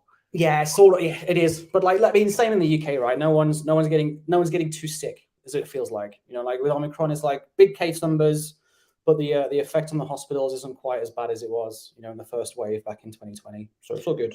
I mean, the main thing is we've got the Wolves on a Saturday to keep you going. 4:00 on a Saturday, what the Wolves on, everything's all right with the world. Well, exactly right, mate. And hopefully we'll get you back on the IFR soon. But mate, what's your thoughts on the transfer window? If you could sum it up in one word, what would you say for Wolves? Fine. Fine. Yeah, it's fine. I didn't really. I think I called you in the end of summer, right, when we had a chat, and I was pretty optimistic for the season. I said I think Bruno's going to do well. He's got some good players on the books. I think we'll push for Europe. We'll score some goals. It's panned out as I thought, to be honest. Not saying I'm a seer or I'm sort of knowledgeable, but I felt quite positive about the season. I think we've got a good squad. And I think in January, I never really expected us to do much, to be honest. I don't think it needs a lot of surgery. We've got decent cover in most positions. Losing Adama, yeah, I mean, it was always going to happen at some point. I was more worried that he would go to Spurs and strengthen a rival. So I'm really quite glad that hasn't happened. Him going to Barca for actually potentially more money than Spurs were going to pay is actually the best solution. I think there was no other option. He wasn't going to sign. He didn't want to stay. So him going abroad and not having to play us twice a season, I think is the best outcome. And if we use that money in the summer to either buy Trincao or whoever we want to strengthen there, I think we'll do numbers in the summer. And then in January, it was keeping hold of our better players, maybe doing a couple of good deals here and there. Doesn't surprise me. I think it's totally fine, to be honest. I love that positivity, mate. And I think that's it, isn't it? I think Wolves will go for it in the summer. It's been a long overdue. They did it when we first came in. Well, I know people are worried that Fosun has kind of pulled the plug and everything like that, but they are fairly business savvy. He's doing well. Yeah, sorry, I do interrupt. I hear this quite a lot about the projects overall pulling the plug, and I think if you look at Southampton before their new owners came in, that is a club that's pulled the plug. The chairman doesn't speak to anybody. They don't buy any players. They sell their best players. There's no reinvestment in the squad. That is a team to me, or a club that is pulling the plug. Whereas we do sell to buy. Like, we've always known we've sold to buy. We had to spend early in the reign of Fosun to like get us to a level to compete. And then since then, we've sort of had this sell to buy model. You know, like Jota was sold for 45 million, and we spent 30 million on Semedo. We spent 30 million on Silva. So we've reinvested that money. We sold Patricio for 7. We bought Sarr for 6.5. I think Sarr's an upgrade. I mean, Patricio was great. Love the bloke. Very great beard. You know, he's a handsome man. But I mean, Sarr's got a great beard. It's a little bit bigger as well, and he can catch a ball from his box. So like, he's a bit better, isn't he? Like, so I think we're fine, to be honest. We've always invested when it's made sense. We've never been a team or a business that just gets bodies in to fill space, you know. And so unless there's a player to come in that could make a big impact, I didn't see it really happening in January. I also don't think Bruno really wants to change the way we're playing. You know, Neves and Moutinho sit. They sort of like hold that space in the midfield. And Dendoncker is for all his sort of lack of pace, and I think he's got slower recently. Like, I don't know how it's possible. He definitely feels a bit slower. He's also fine in that sort of like sitting 6th position. And hopefully Kundal is as good as Bruno thinks he is, and will be our 4th body that sits in a 2. You know, and so I think it's fine. Would have been nice to get a midfielder in, but I don't think the sky isn't falling in, right? We're 1 or 2 players away from maybe pushing on to 4th. But I also think with a form team in England outside of City, you know, we haven't lost in 6 games. We're 4 from 4 in January. We're scoring goals again. I think it's time to enjoy the good times, isn't it? Mate, well, look at this. Adrian Richards says, Jesus, Dave, like this guy, get him back. Carl says, we need Matt on extra time after the Premier games. They're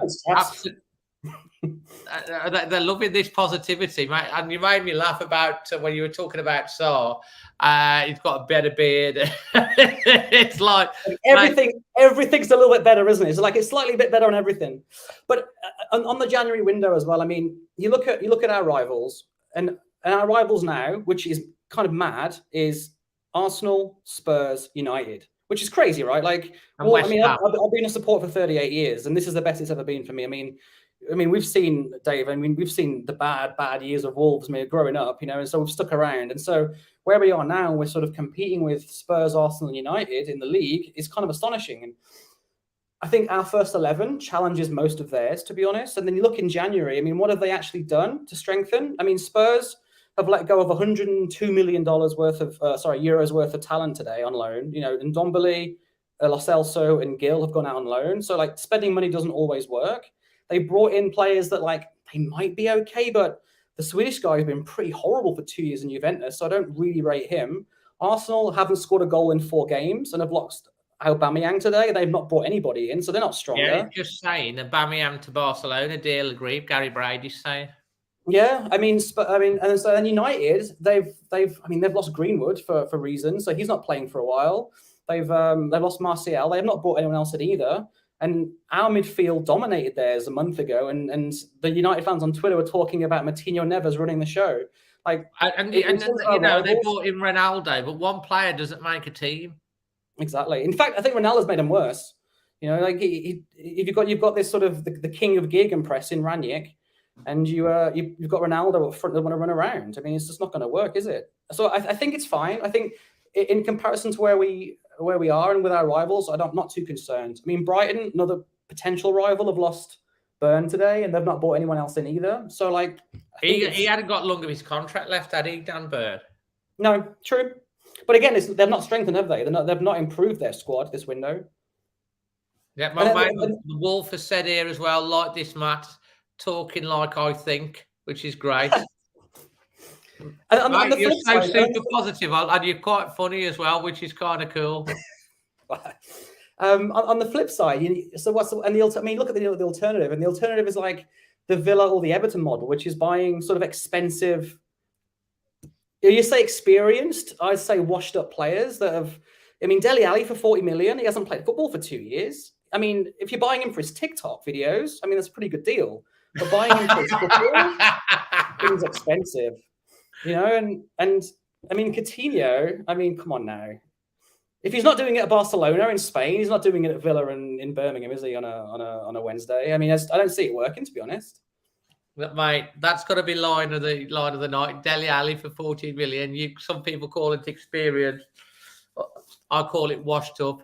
It's a lot of money unless you're buying him for his TikTok videos, mate. That is just quality banter. Matt, we've got to get you back on this sort of stuff again because live, you're just so funny, mate. Brilliant. But your points are absolutely right. Let's not look at the, it's not the end of the world, is it? We're in a great position. You've made the points about Arsenal, United, West Ham are having an unbelievable season. We're 3 points behind them with a game in hand, with 2 games in hand. And they've got this wodge of money from this Czech owner who they want to spend this winter. Sorry, and they can't spend it. They've had bids for Nunes rejected. They had bids for Phillips rejected. So by the end of this window, unless something happens in the next hour and a half, they're not buying anybody either. So even having money is no guarantee of having a good transfer window. And you're absolutely right. It's you look at the money that Everton has spent, £500+ million since the owner come in, and they're in a relegation battle. Newcastle have got the richest club in the world, and they're desperately trying to buy players. I mean, it doesn't, just because they bought these players in for all of this money, it doesn't necessarily transfer into the fact that that's going to be an upturn in results, because you've got to get these players playing as a team. And the one thing that Bruno Lage has done, and when Nuno went, we all had a tear, more for the shock. And I stood here and I said, this is going to go one or two ways. They're either going to pay for it, and it's all going to go very, very toxic and not go right, or it's going to be a genius move. And you look back in hindsight now and you have to say they got the call right, because Bruno Lage has taken that team and improved pretty much every player that they've brought through. And he's spent his entire life coaching youngsters and working his way up as a coach. And I know some people have said if they don't invest the money, he might walk. Why would he walk? This is a dream job for him. He's got his star rising in the Premier League, taking Wolves under the radar, currently into 8th place with an outside shot of Champions League. If we fall short, we could get Europa League. If we fall a little bit under that, we've got the Conference League. And what he's done, and we lost the first 3 games of the season playing absolutely brilliant football. We've taken out the last 18 games 34 points. That's top 2 form. Yes, astonishing, absolutely. And I'm not a Fosun apologist, but again, credit where it's due. They've made a big decision to get rid of Nuno, a club legend. Someone who'd given $250,000, or sorry, I'm keep doing dollars, £250,000 to the city for charity. A really big part of this football club. They got rid of him, with no sentimentality, and brought in a relatively unknown, but for a reason that has actually worked. And again, kudos to the decision making. And Bruno has come in and he's done a great job, to be honest. I mean, you hear him talk, and it's just someone who just knows football. I mean, he's written books about football. Bruno has written more books than Frank Lampard's read. I mean, that's amazing. I mean, we've got this guy in coaching our players. He's got everything. I love the bloke. I mean, he's written coaching books, has he? Yeah, he's written coaching books about football tactics and about the 4-3-3. And people talked about him being inexperienced. I mean, he's coached for 20 years, I think. Was it maybe longer, 30 years? All levels, and maybe not first team experience, but he's got more experience than Lampard has got, or take it back to the beginning of the season. And a lot of the fans were like, get Benitez in, safe pair of hands. And I mean, it's this idea of going after washed up, reputations that's not our way. We're looking for the next big thing, and we'll always make mistakes because it's a gamble. You're not going to make every decision correct. But so far, I think our strike rate's been pretty impressive, to be honest. And with the budget that we've got and the fan base we have and the revenue we've got, that's where we have to go. And so far, it's worked spectacularly. It really makes some really good points, I think, on Bruno Lage. I mean, we also have to take into account when Bruno took over at Benfica halfway through the season. Benfica were 5th. and they ran the remainder of the season when they had about 18 games left. They won 17 and drew 1. He's got a track record. The second half of the season, Daniel Podence did an interesting interview a week or two back when he actually said, we're kind of like ready for the next step up. We've been training with this manager now for 6 months. We understand that the players understand that, and you can kind of see that in the fact that we're scoring more goals as well. Yeah, I mean, you've got to think it's been half a season, and it's the same players, but in a very different system. You know, I mean, not same formation, but a different way of playing in half a season, and you can see the effect that's happening already. You know, look at Liverpool under Klopp when he first came in. I think they finished 8th in their first season, in his first full season or half season. You know, it takes time for these progressive formations to take hold. You know, and I think it's really interesting the point about Benfica, because when Bruno came in, we were all like, Bruno ball, we're going to score 8 goals a game, we're going to win, you know, it's going to be 4-3-3. What I found really encouraging about Bruno is he's not dogmatic. He came in, he looked at the players, played a 4 at the back at Crewe in the first friendly, thought, maybe I haven't got the right players for this one at the moment, let's stick with a 3, but we'll push them right up on halfway and have a higher line. And he's adapted his own sort of football mindset, or his own sort of tactics that he prefers, to adapt to what's around him. I think that shows a really astute manager who's not tied to his own history or his own sort of like tactical rigidity. He thought he was going to come and play the 4 at the back, and he's adapted it, and we're playing really, really well. I think it's exciting times. Matt, I've got to ask you the same question as everyone else. I'm sure you've been thinking about this. FA Cup, and right now, gut feeling on FA Cup and also where we're going to finish in the league come the end of the season. I mean, so we're definitely going to win the FA Cup. So the question on the league would be, I feel 6th, but I'm going to go 5th just to be different from the previous caller. So I'm going to go 5th. So it's like, hold on, I'll raise you. I'll raise your position. If one of us is right, it's fine, right? Like, I don't mind to lose that bet to him. It's totally fine if he finishes 6th.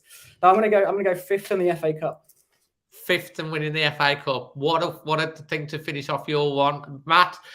You're gonna have to come back on extra time because there's a lot of people that are liking this. Adrian Wishon said it's right. We've got 148 watching, 51 likes. Bang the likes on the video, absolutely, and don't forget to give us a rating on the podcast. It will be out on tomorrow. Or if you're watching this live, it'll be out on podcast. But yeah, appreciate if you smash a like on the video. Just let YouTube know that you enjoy it, mate. Absolutely brilliant. We'll get you back on extra time again. Super positive. We love it, and you're funny as well, which is great. And we'll see whether anyone raises you on the 5th place and winning the FA Cup. We've only got one person left, and that's going to be Sam coming up after you. Thanks ever so much, Matt. And Thanks, stay safe in Berlin. Talk to you soon. Cheers, man. So yeah, that's Matt over in Berlin, in Birmingham.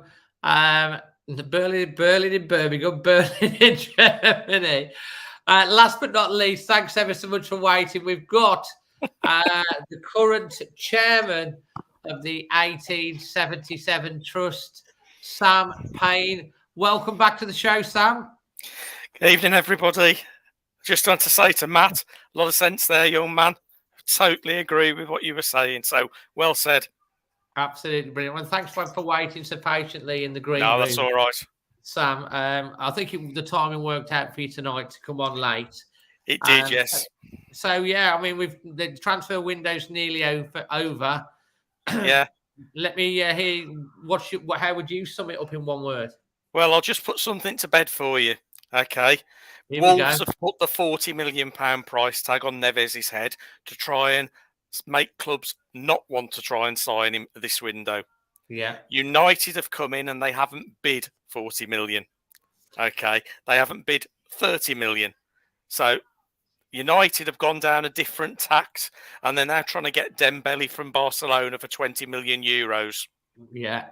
Okay. So I don't think anybody's got to worry. Neves, by the way, in the last month has moved house and bought a house. He ain't going anywhere. He's not going anywhere. Oh, right. Okay. Now that is settled. Yeah, well, that is direct from the man's own mouth. Okay. How do you know that then? He shops locally in the same supermarket as I do. Fair enough, We then. see him regularly see Saar as well, so that's just an interesting one for you. You just when but you yeah. think of the players shopping down the supermarket, makes you laugh, doesn't it? I know, but they do. Anyway, Traore was the big thing that everybody was talking about earlier. And Yeah. I'm going to be very controversial. And I'm sorry, everybody, you probably don't agree with me. I'm glad to see the back of him. I'm sorry, he was a disruption in the dressing room. He was bringing other players down. He was on 45 grand a week. He wanted 125 grand a week. Fosun weren't going to pay it. He wasn't worth it. Simple as that. What? Okay, Sam. How do you know he was disruptive in the dressing room? And what do you have you got any idea what Wolves did offer him? I do, but I can't say, unfortunately. And this isn't from the trust side. This is personal. I'm quite friendly with the club doctor. Okay. I needn't say any more, really. If I just, you don't have to say anything. So if I go, if all you have to do is go up or down, right? You don't have to say anything. So did they offer him 70 million?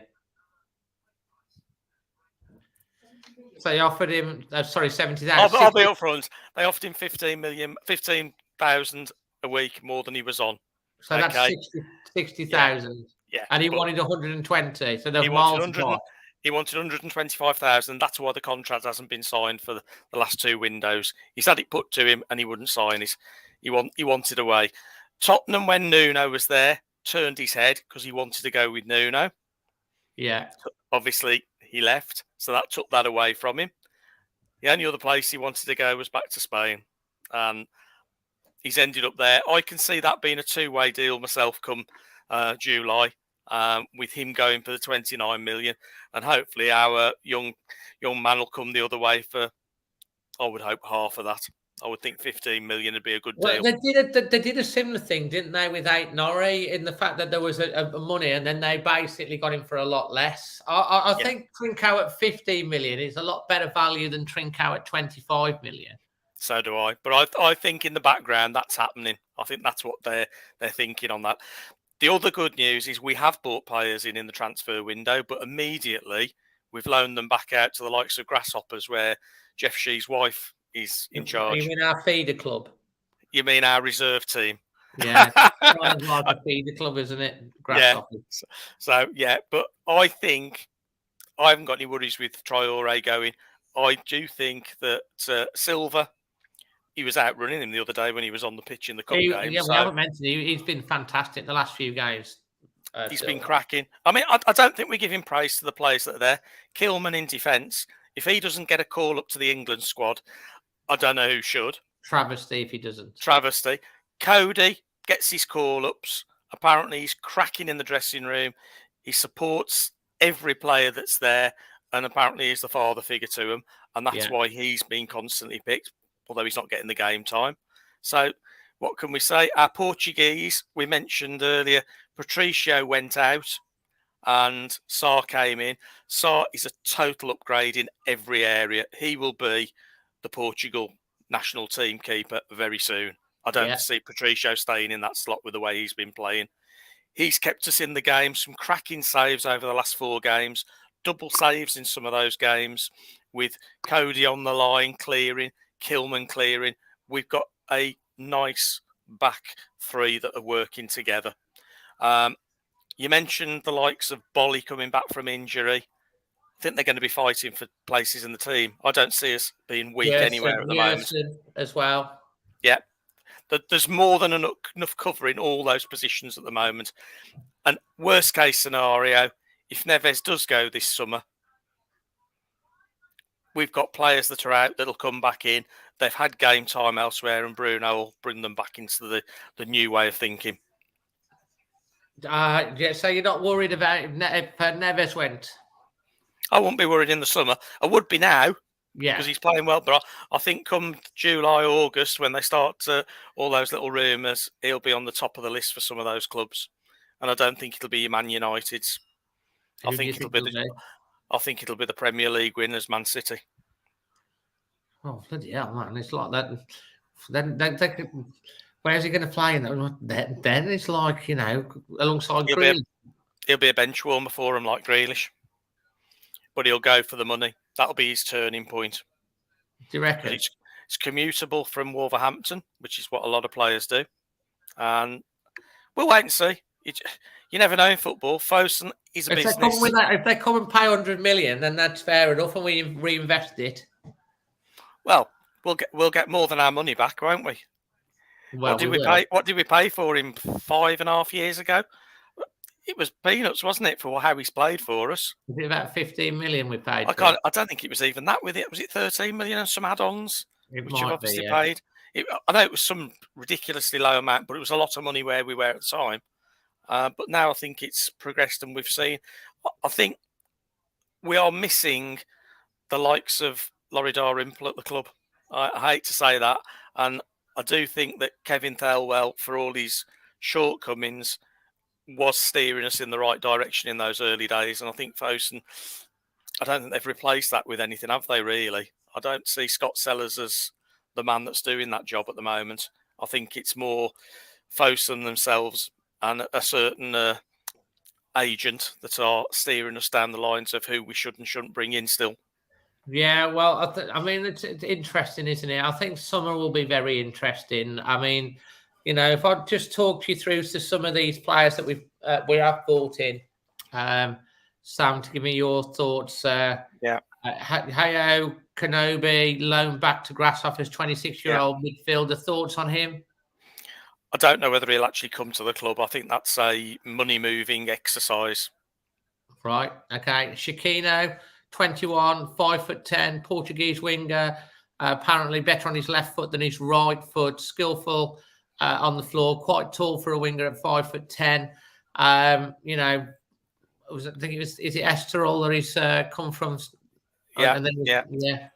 Again, I think he'll be another one that comes through with our nurturing and our playing style with the coaches, and I think we'll see him. He'd be like another Neto. I think he's going to be another one vying for the position. Okay, Wang now signed up on a permanent contract. Your thoughts about that? We'll be paying the money in the summer. Cracking deal, and even better that you offset it until the next financial year. That's great, isn't it? Yeah, and do you think he's going to be a major impact for a second half of the season and going forward? And because he is quick, he is strong. I think if his injury clears and he's back to full fitness, I think he'll be one of the sources of the goals. Okay. Jeon Son Bin, 19-year-old Korean winger, loaned to Grasshoppers again. He is more likely to come back into us, but I think that will be a little bit longer the than we Asian think. Mbappe is supposed to be him. Yeah, that's right. But what did we have when we brought Silva in? He didn't quite fit into the Premier League way. He's been in the background for a little bit. We've had 8 months where he's come through with Bruno, and now look at him. So I think the loan to Grasshoppers for that young lad at 19, we'll probably see him 21 playing in the main squad. Okay, going out on loan. Well, actually, permanently, Austin Samuel sold to Inverness Caledonian Thistle. Being with Wolves since a very young age. Your thoughts on that? Yeah, again, I think that's a little bit of business. Don't think he was ever going to break into the main first squad. So take the money. That's the business nature of the club. Do you know how much that's for? It hasn't been disclosed yet. What do you think? It won't be a lot, will it? I would think it'd be a couple of million. Yeah, I think a couple of million. 3 if we're lucky with maybe some add-ons. But again, it's all money in to balance the FFP books this actual season. Okay, Jordo, just coming back from his long-term injury to Grasshoppers. Thoughts on that? Yeah, again, that's getting him some game time, isn't it? I think he'll feature in their squad, and he'll come back to us in the summer, and hopefully he'll get some game time. I like Jordo. Yeah, he played well. Sanderson came back and now gone to QPR. He started on the bench in their last match. QPR, of course, pushing for promotion and playoffs. I can see the championship. Yeah, I can see him being sold to them in the summer if he has some good game time for them, which it looks like he will be. I can see them putting a bid in, and we'll probably accept that. Then we've got Oscar Burr. obviously, I can't believe he's still here, man. He seemed about, No, he was about 10 when I say, didn't he sort of have a bit of time with the academy? Then he's gone through the under 17s and the under 21s, and yeah, I don't know. I'm just being told by the producer he's got a contract with Oxford United. There we go. Fair play. Walsall could have done with him. I think Walsall could have done with anybody, couldn't they? Oh man, my mate runs Walsall Fan TV. Seriously, he's depressed at the moment. Yeah. Ryan Giles on loan to Blackburn, not with any option to buy or sell, because Bruno apparently wants him back challenging next season. Yeah, he wants him to have some more game time, which he's not getting at Wolves. So he sent him out to get that at Blackburn, which he'll play all through their remaining games, I think, unless injury takes anything. So again, it'll be another one vying for a position in the first team. And Paul Somerset Wolf here. Has Morgan Gibbs White got a future at Wolves? That's the only thing I'll say to that one. No. Do you want him back? Let's see how many people make comments. Well, actually, yeah. I mean, leave your thoughts in the comment section.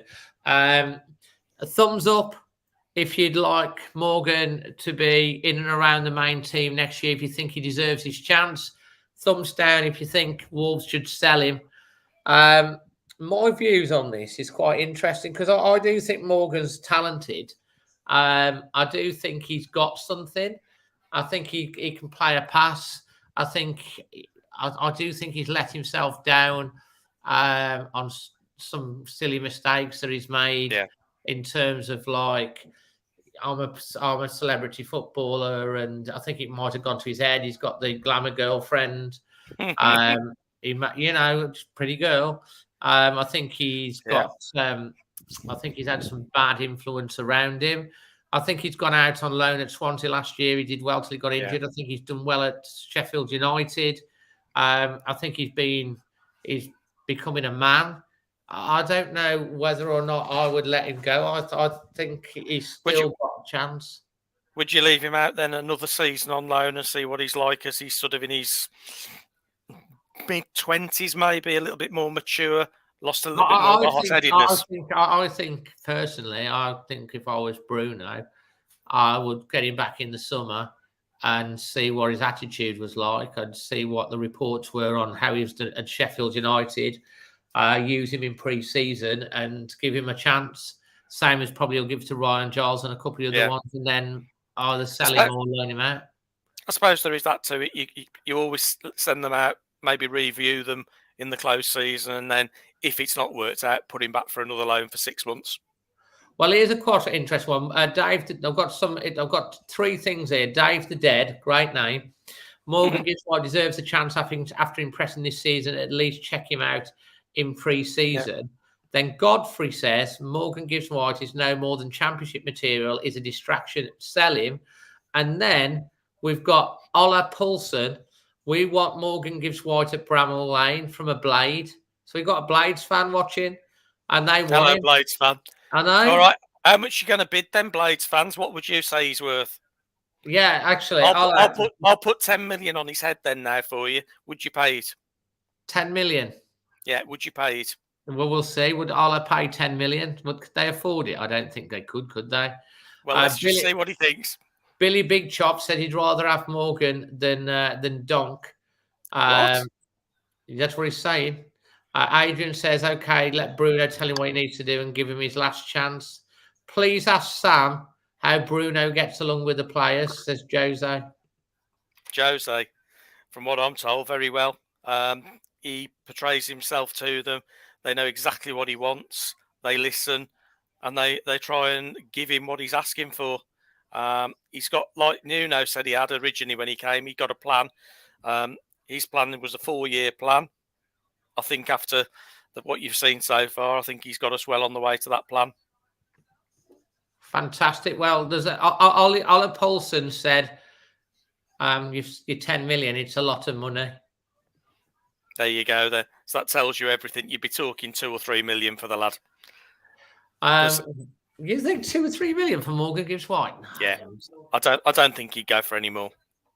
Oh, I do. He's English for one. That doubles the price. I mean, if people are saying 40 million for Neves, if Neves was English, they'd be saying 80 million.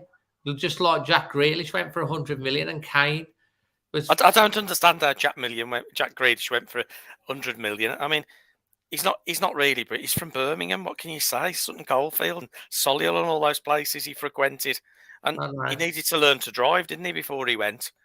Because he was always bashing. And I don't think Grealish. I think he's a talented player. Don't get me wrong. I think his control is, he gets a few fouls and he's got a little bit of magic in him.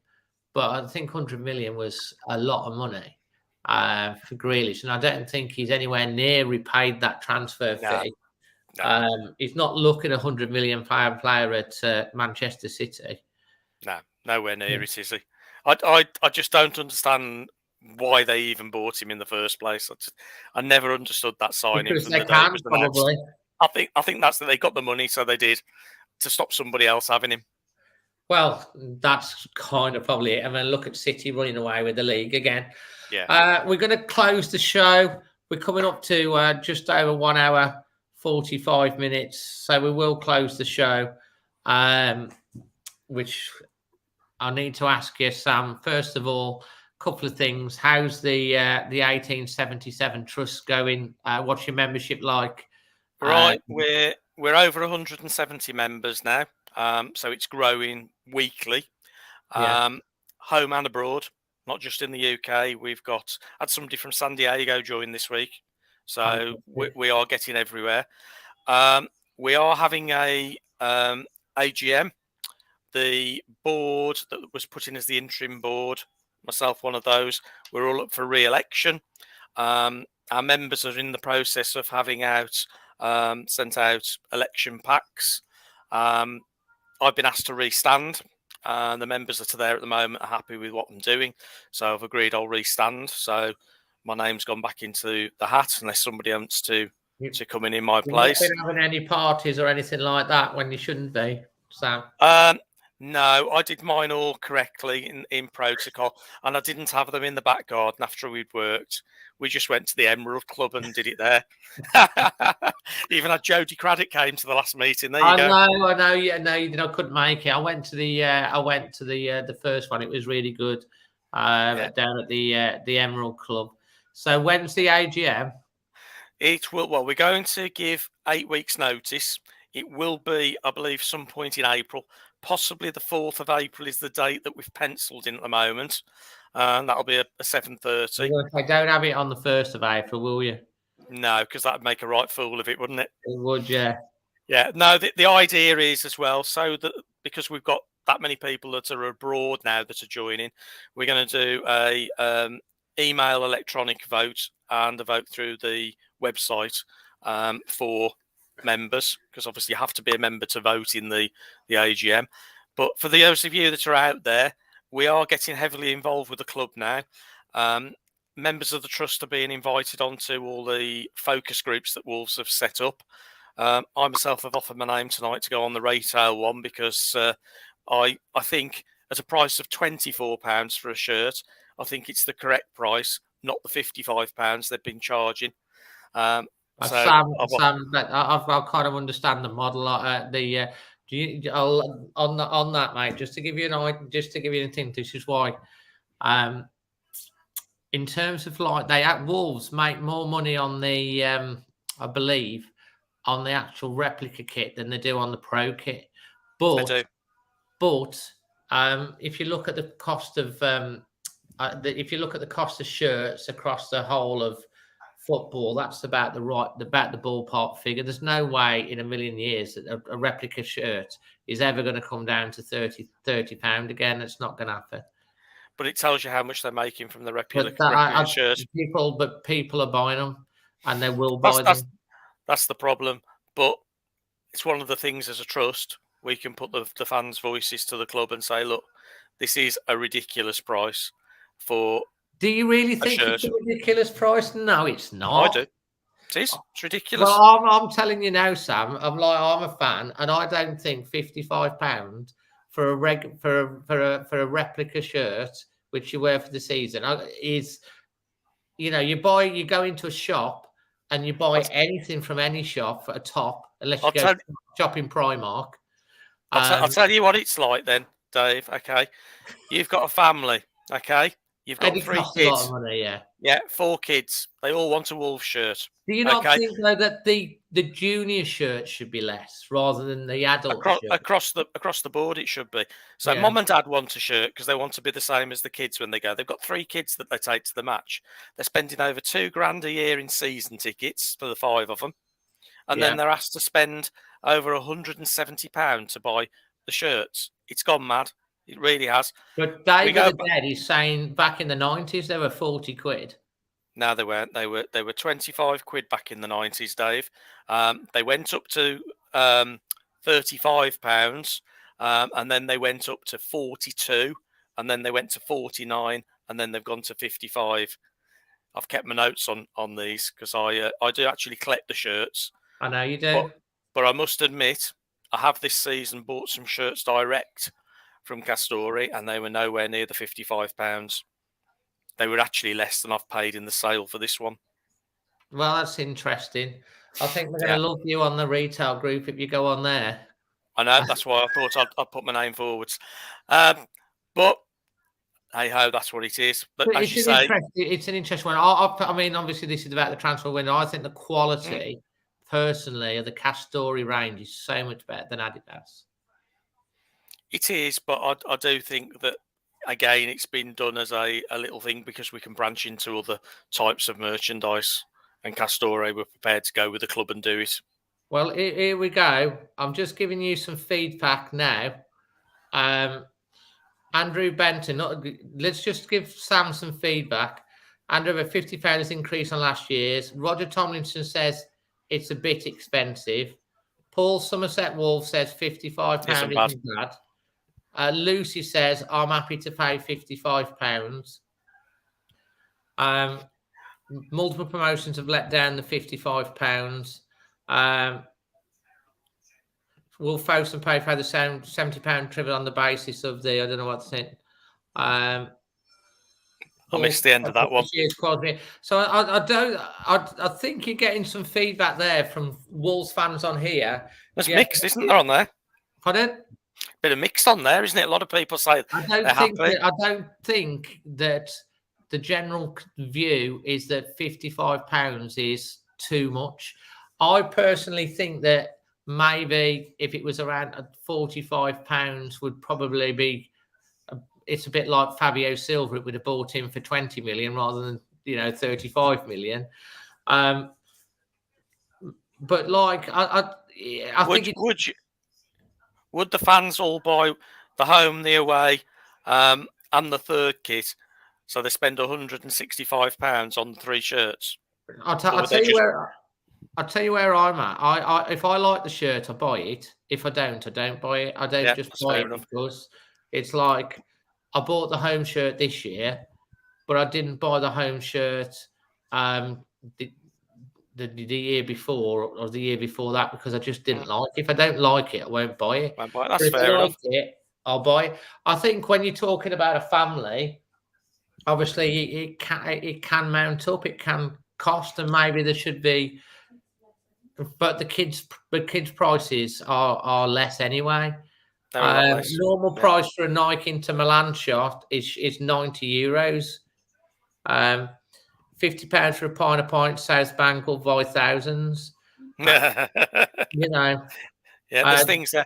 How would fans feel? This is something from a trust point of view.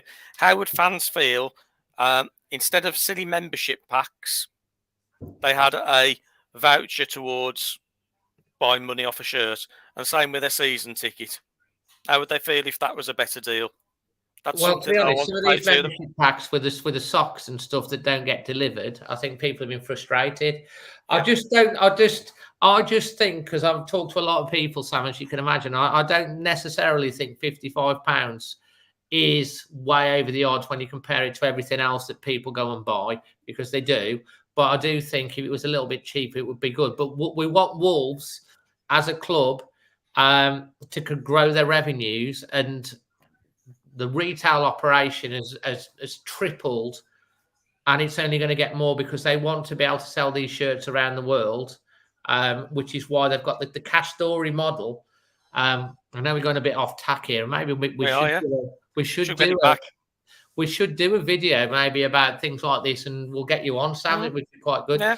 But the cash story model, the Wolves have got license to produce themselves. The Adidas model, there was not a lot of margin in it, which is why they couldn't open it up. The cash story model, Wolves can produce and open up and produce their own gear.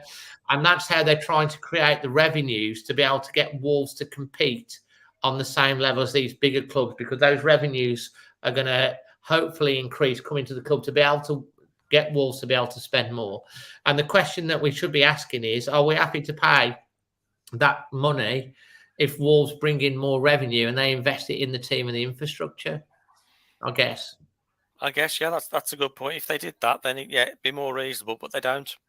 Stuart Martin said membership would be better with a bigger discount in the shop, drive more revenue with better price points. So there's a good one. Yeah. It's quite interesting. I can take all this to the head of retail anyway. I know Vinny will chat about it and a few of the others, so we can put it to them, because there's been a lot of annoyed members this year that still didn't receive packs till January. I know, I've sort of heard about that. Yeah, so it's crazy. But hey ho. Anyway, on one final thought then, I did read that we are trying to get Milosevic, I think you pronounce his name, from Parmesan or some weird odd team that they're trying to do a deal for 20 million euros, but they look like they're going to loan him back out for the rest of the season back to the 20 team. 20 million euros? Yeah. They're going to buy someone they're going to 20 Parmesan trees from Parmesan cheese. Parmesan, I can't pronounce the name of it, but I was just looking as you were speaking there. 20 million euros and load him back out? I know, makes no sense, does it? And I look Stuart Martin's going cheese. I know. Somebody have, that's it, thank you. Partizan, thank you. It's not Partizan Belgrade, is it? No. Yes. Partizan Belgrade. Is they Serbian or something, aren't they? Mate, mate, I love having you on. It's great to have the debate and, a bit of pushback and stuff like that, because that creates good TV. Listen, and that's my job on here, Sam. Finally, Sam, because we're going up to the 2-hour mark, which is the longest one I've ever done, I think. But it's been brilliant. Can you give me your gut feeling on FA Cup? How far are we going, and your gut feeling, Sam? Straight away, right? FA Cup final. Okay, I can see it happening this year, and we're going to get through the semi on penalties. I'll tell you what, it'll go to penalties. We're going to get through the semi on penalties. Penalties, yeah, we're going to do it. Sam, I'm telling you right this now, Sam. If you are right on this, I am playing this back after the match of the semi-final. And I'm going to start calling you Nostradamus. Nostradamus. Yeah, I can see it happening. I predicted last time we had our little run and we beat Liverpool and all those. I predicted all those and my bets came in. I was really happy with that.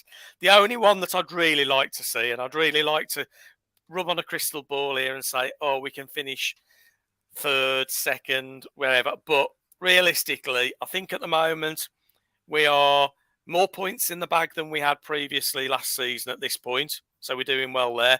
I can see us catching two of those teams above us, and I don't see any issues in us ending up. It's either going to be a 5th or a 6th place, and I think it's more likely to be 6th. That's well said, mate. David the Dead, he said he's checked his old programs, but yet 1998, 2000 Puma shirt was $39.99 for adult, $44.99 for long sleeve. Only problem I have with the shirt is the sponsor. I think he's on about the current. Well, don't worry, folks, because betting companies can't be sponsors in the Premier League as of next season. Merv Bennett said it's going to be a live night leaving Wembley if it goes to pens then.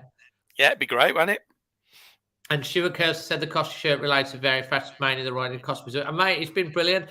I love throwing all these things at you. We're literally 13 seconds away from 2 hours. So I'm just going to say thanks to everyone that's watched in the chat and contributed. Thanks to all the pundits that's come on tonight.